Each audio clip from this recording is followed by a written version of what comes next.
In this video, I'll show you how to change the screen size of your Samsung smart television. So you first need to head over to the settings menu.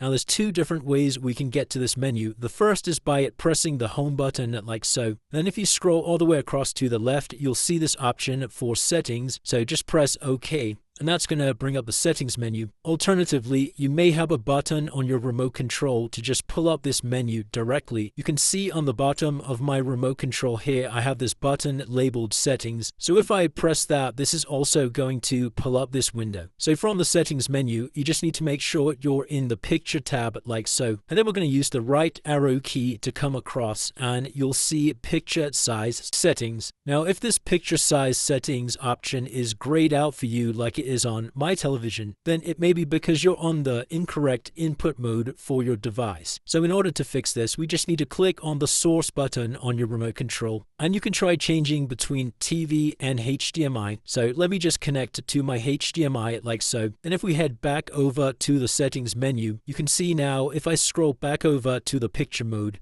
we now have the option picture size settings. So to adjust your screen size, select picture size settings, and then right at the top you'll see picture size. Just go ahead and select this, and here you'll have a bunch of different picture modes that you can choose from. So if your picture is not filling the full size of the television, you may need to come into picture size here and just adjust this accordingly. You can then return it to the previous menu, and there'll also be a few more options down here. At the moment, these are currently grayed out, and that's because I'm on this 16:9 standard picture mode. But if I change this over to custom, then we can also adjust these settings like fit to screen. If you turn that on, then it's going to expand the picture to fill the full width of the screen. And that's it, guys. That's how you adjust the screen size of your Samsung smart television. If you did find this video helpful, then please consider dropping a like and subscribing.